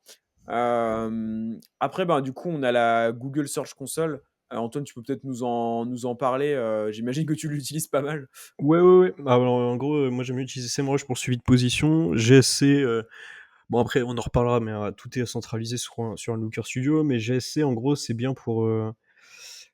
Alors, comment on travaille concrètement sur Looker Studio? On va avoir. Non, faut pas que je parle de Looker Studio tout de suite, mais des liens vers les différents outils. Et la GSC, en fait, c'est en gros, pour faire simple, c'est un espèce de fourre-tout. Tu as besoin de trier en fait sur une GSC. Soit ça te donne une sorte de vision d'ensemble, type voilà, tu vas sur clic, tu vois les mots-clés, enfin les pages qui font le plus de clics, voilà la base, tu vois un peu l'évolution du traf. Mais là où ça va être intéressant, c'est qu'en fait, quand tu prends ta data GMC et que tu la tries grâce à Looker Studio. Parce qu'en fait, il y a tout sur GMC. simplement c'est mal foutu et tu c'est pas un outil, pour faire des audits, quoi. Mais en gros, GMC plus un looker, tu peux vraiment avoir des choses intéressantes. Je te donne un exemple, tu travailles pour une grosse marque avec un gros branding, tu peux avoir le trafic sans les différents mots-clés de marque. Depuis la GMC, tu prends ton traf et tu dis: «OK, je veux l'évolution globale du trafic sans la requête marque avec les différentes orthographes». Ça te fait la vraie évolution du trafic. Pareil, tu peux avoir ça, tu peux dire: «Je veux l'évolution que des articles de blog». Tu prends ta GMC, tu mets ton chemin d'URL sur Looker Studio. Bon, bah, tant pis, je parle de Looker Studio. Mais pour moi, c'est très lié, en fait. Bah oui, non, mais on La s'en fiche. GMC tout seul, pour moi, ça sert pas à grand chose. Mais si tu prends la GMC, plus un Looker Studio, tu mets par exemple: «Je veux ces évolutions du trafic sur ce suivi d'URL». Bah, imagine sur un Shopify, c'est super bien foutu. Tu as tes catégories, tes sous-catégories, tu bosses une catégorie, tu envoies plein de netlinking dessus, tu mets plein de produits dessus. Tu peux te créer une feuille, Looker Studio où tu dis: «Je veux l'évolution du trafic et l'évolution des URL sur ce silo sémantique» avec, tu t'arrêtes au slash catégorie mère. Donc voilà, tu peux faire vraiment des trucs de ouf avec, la GMC à condition de pouvoir filtrer. Je sais pas ce que tu en penses, mais la GMC sans filtre, c'est un peu enfin, on peut pas faire voir grand chose, quoi. Ouais, c'est ça. Après dans la GSC directement, tu peux filtrer, sans passer par Looker Studio, mais du coup, c'est manuel et l'intérêt de Looker Studio, c'est vrai que c'est du coup, tu as des dashboards, qui sont mis à jour tous les mois, enfin même tous les jours en fait, sur les 28 derniers jours par exemple et qui sont déjà filtrés. Tu as pas besoin de refiltrer tout ça dans la GSC manuellement. D'ailleurs, Donc ouais. j'ai dit GMC, mais en fait, je pensais à GMB plus Google Search Console, du coup, j'ai buggé, Ouais, mais ouais, c'est non, la mais même chose. je pense que tout le monde, je pense que tout le monde a capté. Mais, ouais et puis en plus GMC, c'est Google Merchant Center aussi. OK, ouais. Donc non, Mais pas du ouais, tout. du coup, c'est GSC, c'est Google Search Console. Mais, mais donc oui, beh, tu raison, faut filtrer. En fait, comme tu l'as dit, je vais pas répéter, enfin, en gros, soit tu as la vision macro de: «Je veux voir l'évolution de mes clics, de mon trafic SEO», comme tu as dit, ou soit tu commences à filtrer et cetera, par type de page, enfin, tu as tout dit. Donc super intéressant pour ça et puis c'est la data de Google et aussi, un point sur lequel on peut aller plus loin, c'est que ça vous permet aussi de vous rendre compte du potentiel d'un mot-clé. Si, par exemple, vous êtes positionné, en 9e position, vous regardez les impressions SEO et en fait, ça vous donne un peu le vrai volume de recherche du mot-clé, hors, plus précis que du coup que les estimations, Keyword Planner, Ahref, SEMrush, quoi. Donc voilà, mais ouais, GSC, clairement l'outil de base. Ensuite, on a Google Analytics. Là donc, en gros, Google Analytics, il y a des données différentes de GSC pardon. Moi aussi je me perds. GMB, GSC GSC, GA, je sais pas quoi. ouais, ouais. Hem, En gros, GSC, ce que ça fait, c'est que ça vous donne, par exemple, les requêtes SEO qui sont liées aux pages, et cetera. Alors que sur Google Analytics, vous allez avoir uniquement les sessions, SEO, de vos pages, par exemple, mais sans les mots-clés qui vont être liés.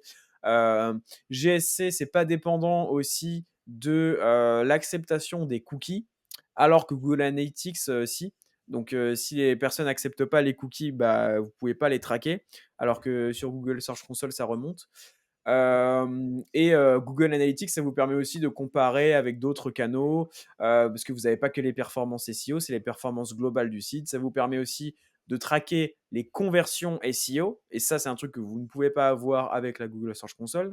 Donc voilà, il y a du plus et du moins et en fait, en général, on couple un peu les 2 pour avoir une donnée, la plus exhaustive, possible, notamment dans nos Looker Studio. Et Antoine, je pense que tu peux nous en parler.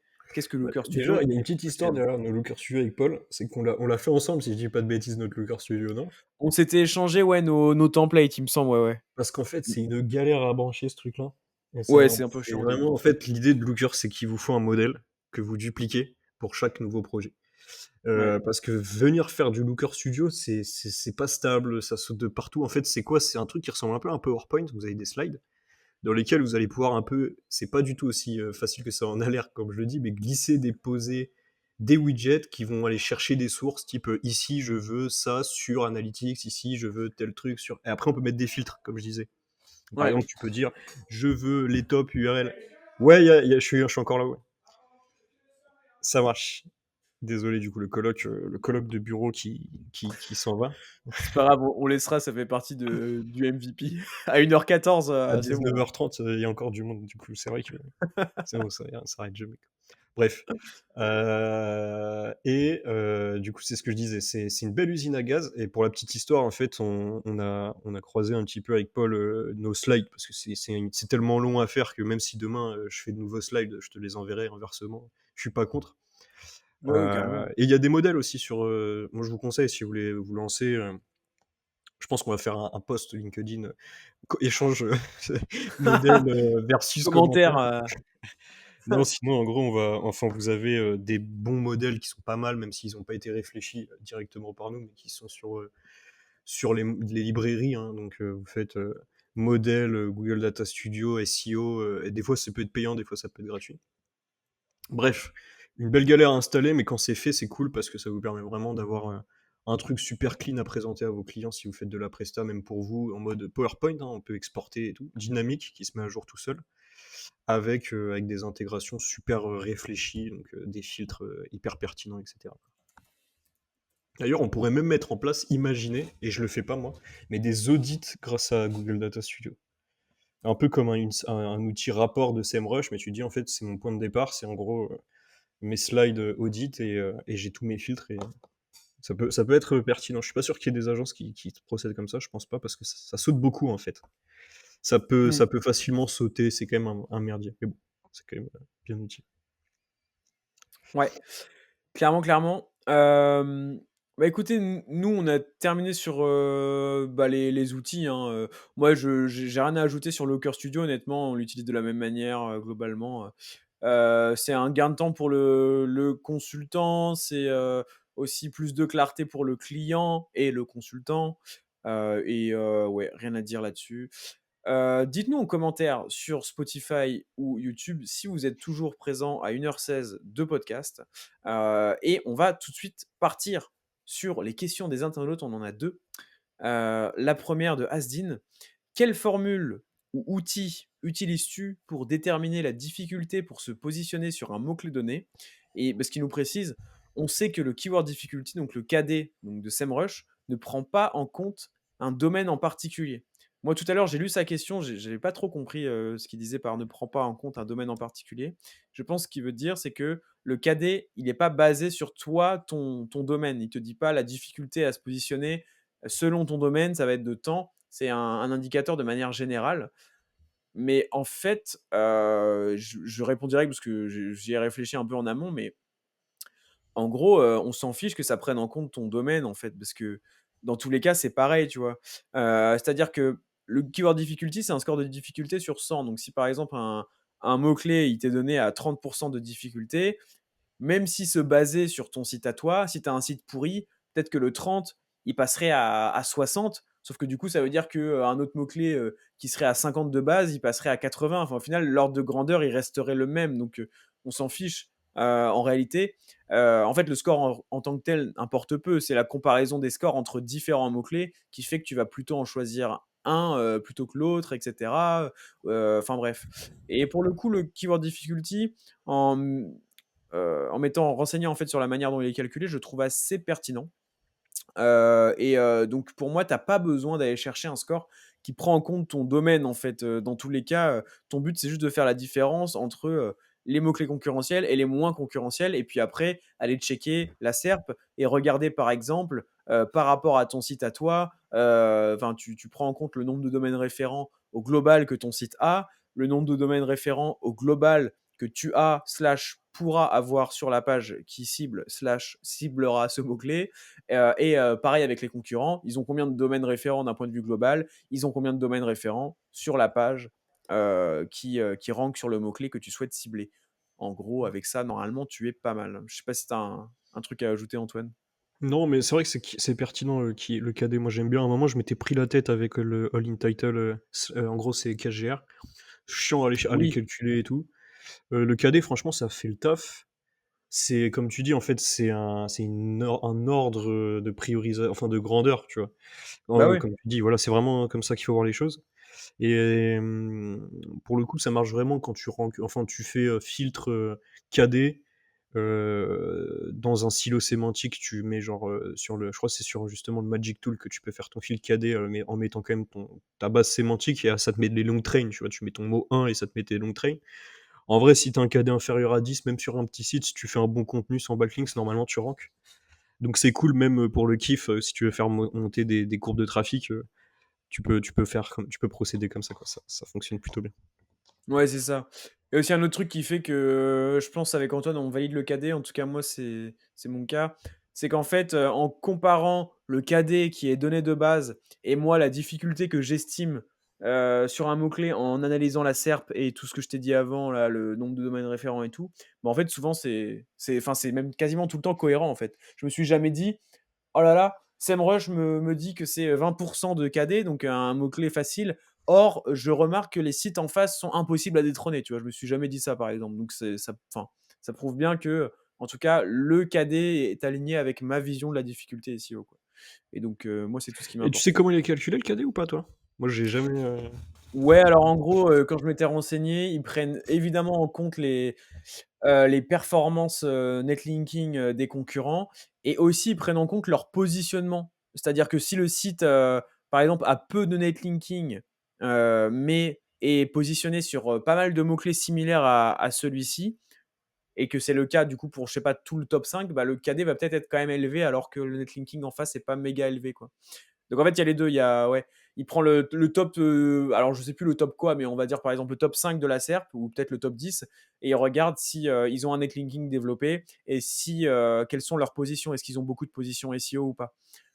Les positions SEO et le trafic SEO étant pour moi l'indicateur roi d'autorité directement, basé sur la vision de Google en fait.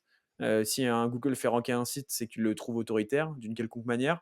Bah, du coup, je trouve ça pertinent la fusion des 2. Enfin bref, c'est ce que j'avais vu aux dernières nouvelles, j'avais regardé il y a quand même un moment, hein, donc c'est peut-être ça a peut-être un peu bougé. Ensuite, dernière question de Paul, qui nous dit ça c'est la question marrante: «Si demain vous deviez du coup utiliser qu'un seul outil, un seul abonnement en repartant de zéro avec peu de budget, quel outil, choisiriez-vous?» Et il y en a un qui répond: «Ranker Fox». Terminé. Renseignez-vous sur Ranker Fox si, enfin tapez ça dans Google pour voir ce que c'est, mais c'est une petite astuce et effectivement, ça peut aider, notamment si vous avez très peu de budget. Mais sinon, bah, moi j'ai dans ma vidéo que j'avais fait là sur ma chaîne YouTube, ranker en SEO avec 0 €, bah, du coup je parle pas mal de Keyword Planner, bah, on a cité plein, plein, plein d'outils qui sont gratuits. Donc après vous pouvez vous dire, «J'utilise pas d'outils comme Ahrefs ou Semrush», mais par contre, du coup, ça fait que vous n'avez pas accès aux datas sur les concurrents notamment et cetera. Mais ça ne veut pas dire que vous allez pas faire, enfin, vous pouvez avoir des résultats SEO sans ça quand même, hein. En trouvant un mot-clé à cibler via le Keyword Planner, en, analysant la SERP, pour bien répondre aux intentions de recherche, en analysant les contenus des concurrents, en créant des liens internes thématisés, en, bon après pour les backlinks, ça va peut-être être compliqué avec peu de budget, encore que, vous faites du ninja linking ou alors vous prenez un petit budget sur Linkuma et voilà et vous pouvez ranker sans ça. Mais, je sais pas si tu avais un seul outil toi Antoine à payer, ce serait quoi? bah, inversement, si c'est pas en mode, outil gratuit, si j'ai qu'un seul outil, je m'en fous combien je paye, je prendrais plutôt un SEMrush. En mode, Ouais, bah, ça fait un oui, peu tout, c'est une vision globale, clairement, donc clairement, moi, je prendrais SEMrush. c'est ça.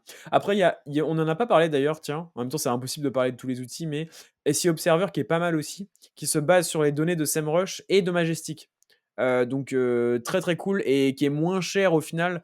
Donc, SEO Observer, à checker si ça vous intéresse. En tout cas, voilà, je pense qu'on a fait un bon tour là, ça fait, bientôt 1 heure et demie de podcast.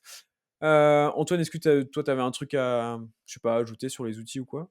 Non, non, non, bah, du coup, on se retrouve la semaine prochaine, si j'ai pas de bêtises, sur un podcast avec, c'est qui notre invité de la semaine prochaine déjà? Parce qu'on a trop d'invités, hein. Ils sont Ouais, on n'arrive plus à je c'est crois que c'est Romain Romain Pirotte, hein, Pirotte. Ouais, ouais, il me semble, hein, il donc me ça va semble. être Ça va cool. être, ouais, ça va être incroyable. Romain Pirotte, donc ouais, ça va parler de SEO un petit peu black hat, je pense. De filouterie, ouais. On va préparer le plan, mais à mon avis, on va pouvoir lui poser des questions, juteuses. Ah, ça va être sympa. Ouais, franchement. Non, bah, écoute, cool en tout cas comme petit épisode là de faire le tour de tous nos outils. On espère que ça vous aura plu, que, dites-nous quels outils vous utilisez aussi, hein, pourquoi pas, hein, pour les personnes qui nous écoutent encore là, à 1h24. Et puis sinon, bah, on vous dit à la semaine prochaine, hein. Ciao. Ciao.